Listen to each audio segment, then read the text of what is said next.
Good morning, true crime friends. How y'all doing? Look. The state of Massachusetts, the Commonwealth of Massachusetts versus Brian Camp.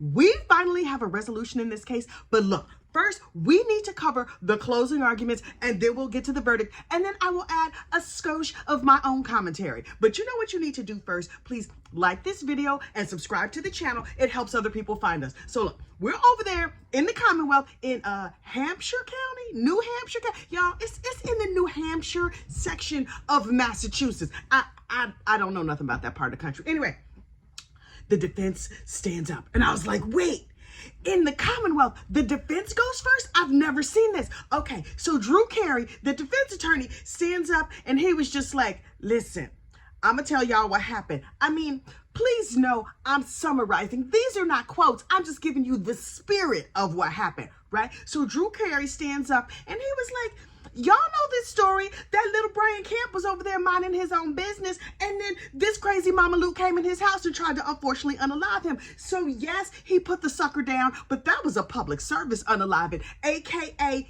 he had it coming. Anyway, so during the course of all the craziness, Brian Camp called his boss, whose name is Brian Campanelli. Now listen, they did not say this, but I feel this in my spirit. That boss was Brian Camp's secret daddy. Now, do I have facts and evidence? No, you are not here for facts and evidence. You are here for the gossip, the rumor, and the innuendo section of the situation. And this is just going to fall under gossip, mostly because I made it up. But anyway, so Brian Camp calls his secret daddy, and his secret daddy was like, look, go ahead and take some pictures because you know the Commonwealth ain't ish and they might be out here trying to frame you or something. And Brian Camp was like, okay, secret daddy, that seemed like a real good idea. So he takes it, he's like, click, click, click, click, click, and he takes some pictures.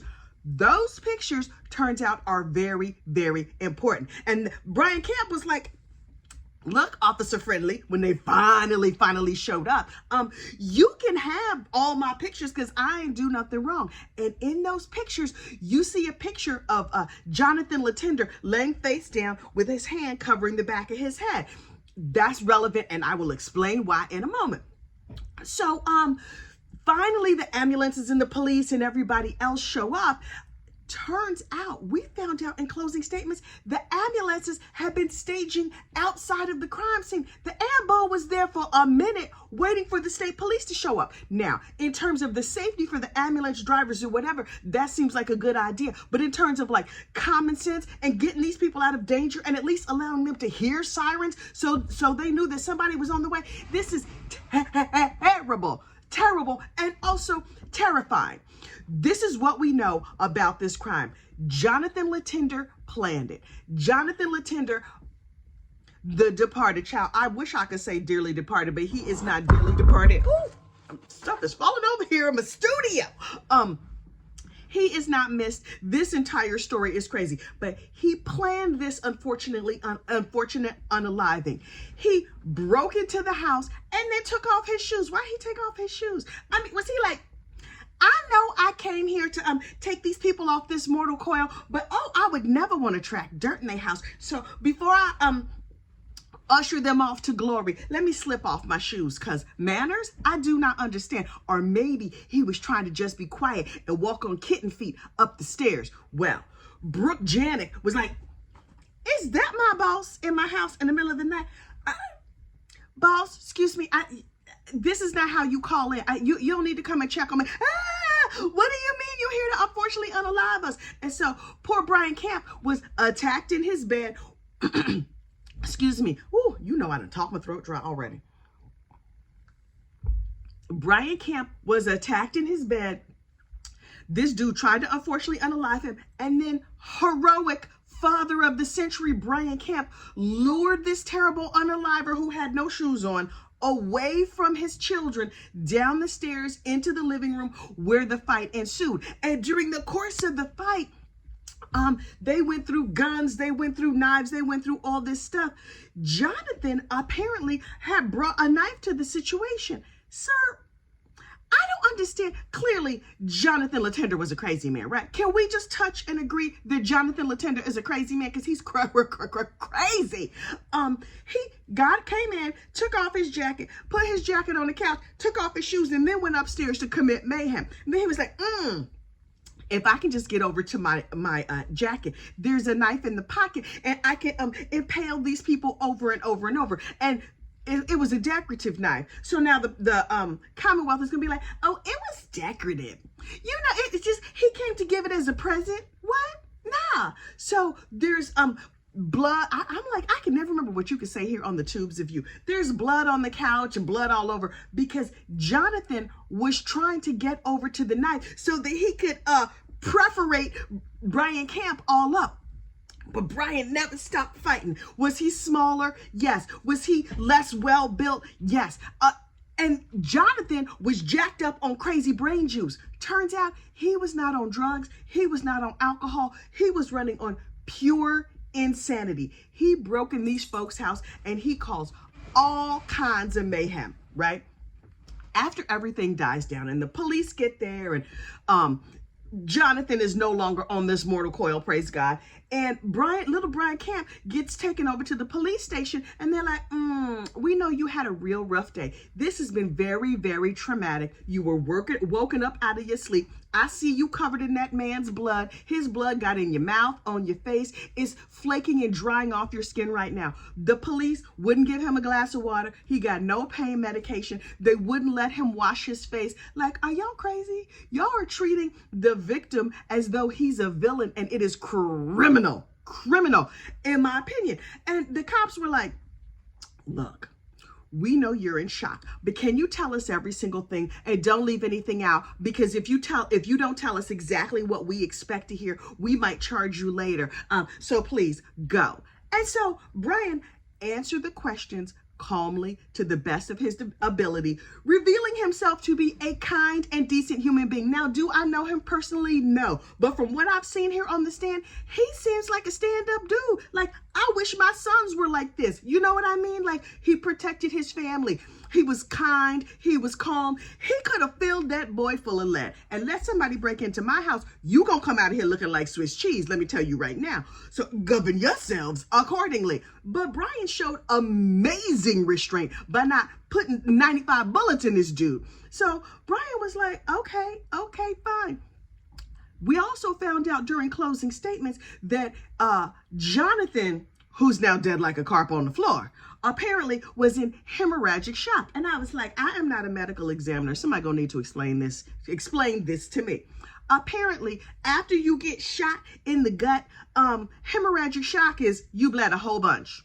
Okay, seems fair, especially when you broke into somebody's house, when you got the bullet that you ordered. Because I'm telling you, if you order up BS, you can't be mad when it gets delivered. So the BS got delivered in a form of the bullet through his gut. And he lost like 15 ounces, gallons, milliliters, child, you know, I don't know. He lost a bunch of blood and he was in stage 1 hemorrhagic shock, which means he was in a lot of pain. Seems fair, but he would have had like shock and anxiety. That anxiety might have given him like extra adrenaline and energy. So even though he was in a lot of pain, he clearly had a very high tolerance for pain. He was able to be like, I know I'm about to slip the surly bonds of this earth, but let me just try and get back up again to keep on, unfortunately, unalive him.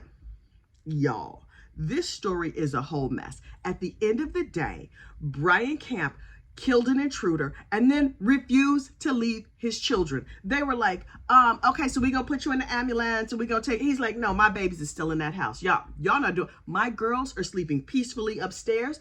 I am going to stay here with my children. And I don't think he was raising a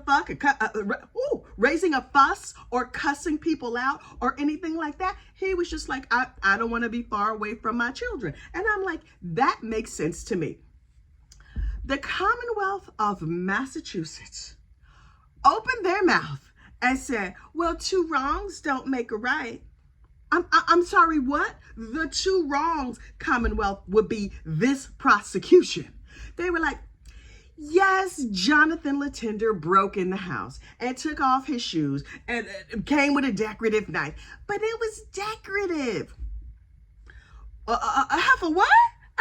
Oh, what? I'm even wearing my Heffelwood t-shirt today because this entire case is too much for me. I cannot take it. The Commonwealth was like, just because somebody breaks in your house and tries to unfortunately unalive you over and over and over and over again, you should wait patiently for the police and hope that they don't unalive you. And then we, in all of our wisdom, will maybe try them and maybe convict them and maybe they get sent to jail for 5 to 10 minutes.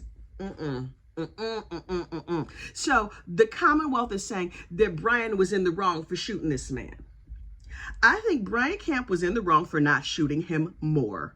I stand by that statement because this is crazy. The Commonwealth goes on to explain, he was unlikely to get up. It didn't seem to us that he was going to get up off the floor and continue to attack Brian Camp and his family. I'm sorry, what? Unlikely? I would have thought it was unlikely that he broke in the house. I would have thought it was unlikely that he attacked a naked man. I would have thought it was unlikely that he kept trying over and over and over to kill Brian Camp, who did nothing to him. It was unlikely. Get out of here with this foolishness. I cannot. The Commonwealth goes on to explain that in their opinion, Brian Camp lied. He said that he probably shot him twice in a row. And when he sent the projectile into that boy, he said he was standing far away, but we think he was standing up close because of where the casing for the gun was found. Excuse me, I'm no mathematician. I don't know a whole lot about guns, but can a casing not roll? People walking in and out of the house now, might somebody have kicked that casing? He was like, based on where we found it, we believe he stood right up over this boy and unfortunately unalived him with a projectile to the head. Okay, sir, you sitting in the comfort of your office and in a nice, cozy courtroom or whatever, this is how I think you should have handled that entire situation. Get out of here with this foolishness. This was a young man protecting his family in his own home. And y'all gonna be like, let's Monday morning quarterback this and tell him everything he did wrong. Commonwealth of Massachusetts, I encourage you to shut up because what you're talking is a whole lot of foolishness, a whole lot. And so the Commonwealth must have known any person with common sense would have done, particularly a hunter, would have done what Brian Camp did. So they're like, what can we tell these average normal citizens to get them to ignore their common sense and side with us? They're like, don't worry about your feelings. Ignore your feelings. You have to follow the law. Okay. But that Jonathan doesn't have to follow the law. Okay. Great. He was like, Brian Camp had many options. Excuse me. Y'all, he could have kicked him. He could have hit him. He could have done a lot of things. Sir, Mr. Commonwealth lawyer, Brian Camp did a lot of things. He tried to run away. He held a gun on the man and told him to leave. He shot him once already. He called the police, and still this crazy man hopped up on all the crazy brain juice, kept coming after him. What was he supposed to do? I'm telling you, in my opinion, that cute little Brian Camp did the only thing he did, the only thing he could. He put Jonathan Latender down like a dog, like he deserved to be put down. And thank goodness he's a good shot, even with his non-dominant hand. The Commonwealth was like, he used his non-dominant hand. There's something very suspicious about that. You know what? It's not suspicious. The man had broken his hand from trying to punch this crazy Mama Luke. His hand, he had a boxer's fracture from punching, but this crazy man on the floor kept coming. Y'all need to quit with all this foolishness. I was heated. The Commonwealth had my pressure up. I was like, I'm about to stroke all the way out over here. And so I was like, well, obviously, hang on. Obviously, this jury's going to go out. They're going to get themselves a Jimmy John sandwich or whatever they ordered down there in Hampshire County. And then they're going to come back in 3 to 4 minutes. But standard practice is you can count on 1 hour of deliberation for every day of trial. This was a 4 or 5 day, like a 4-day trial. 4 hours of deliberation. The jury came back and I was like, oh, Black Jesus, I hope the jury got this right. I needed that cute little Brian Camp to go home. So they were like, we of the great Commonwealth of Massachusetts, land of bagels and corrupt police officers, find Brian Camp not guilty. And I was like, oh my God. The happiness. My text messages blew up. My email is like, not guilty, not guilty, not guilty. I got so many messages because I was busy, y'all. I was just like off doing other things. I didn't even realize the verdict had come in yet. I was just like, oh, thank goodness. I'm so glad they found him not guilty. And then they showed the verdict on TV, and poor little Brian was like, his hair was all a mess. He didn't shave that morning. You know, he had a rough night last night. He was like, you could tell that was the first time he probably breathed in the 2 years since this happened. It was people back in the gallery crying. Who was back there crying? Brooke, girl, was that you? Brooke Janet? Look, now that we know that father of the century, Brian Camp, is safe, he's going home to his family. He has a lot to be thankful for this Thanksgiving. I have a couple of questions. Brooke, girl, psst, come here. I got a little quick question for you. Is your kitty feral? Just between me and you, I'm asking for myself. Now listen, I have had some men do some crazy things over me, and I kind of like it when they go crazy. You know, I'm like, oh, no, you want me, but you can't have me. Look, between me and you, I have an ex-boyfriend from 22 years ago who's still like, you the one that got away. I'm waiting on you, girl. What he don't understand is he's not qualified to date me because, you know, since I dated that crazy boy, my standards have risen and he's nowhere near qualified to date me. But child, that's another story for another day. But I'm trying to figure out what it is about your kitty that made this man go so crazy. Now, I'm not saying it's your fault. I'm saying, sister, you could teach a class. Are you like doing backflips? Are you sticking the landing every time, 10 out of 10? Are the judges giving you good? If you need you should start an OnlyFans and just teach them classes that make men lose their mind. Because this Jonathan Latender lost his ever-loving mind, also lost his life. Now look, I'm not saying these are good qualities of having a partner, and you should definitely not be dating crazy people. I'm not talking just to you, Brooke. I'm talking to everybody, the public in general. But between me and you, Brooke, girl, I think your kitty is feral. That was just a private conversation. Nobody gonna hear that but me and you. Okay, back to our regularly scheduled program. Over there on the court TV, some of these court TV anchors were like, that jury did not follow the law. This was jury nullification because according to the law, you're only supposed to apply one bullet to the behind of somebody who breaks in your house. Excuse me. Where is that written in the law? There's a 1 bullet limit? No, that's not how humans work, court TV. They were like, this is like a law school exam because on the first day of law school, they say you could shoot them once, but then you have to sit and wait and blah, blah, blah. Those are laws written by people who do not live in the real world. You need to apply lead until the threat has been neutralized, in your opinion. If that takes 10 shots, then it takes 10 shots. If it takes 10 shots for the threat to be neutralized at my house, what you gonna say about it? This case had me heated, but then when our hero, American hero, Brian Camp, father of the century, got sent home, and then he opened his t-shirt on the court TV and he had a picture, he had a shirt that said, world's best dad. I was like, yes, sir, you are the world's best dad. Now run a brush through your hair and shave yourself and give me a call, boy. Give me a call, because you want to come on my channel? You want to talk a little gossip, rumor, and innuendo? Brooke, girl, I could give you some business advice if I had to set up that, feral kitty hotline. I'm just saying. But look, happy Thanksgiving. I am grateful for all of you. I am grateful that our good friend Brian Camp is now free and he can be out here in these true crime streets. But let me tell you something, y'all better leave this boy alone. Leave him alone. He got guns, he knows how to use them, and he's gonna go pop a bear on your ass if you come messing with his kids. Y'all have a great true crime day, and I will talk to you soon. Bye.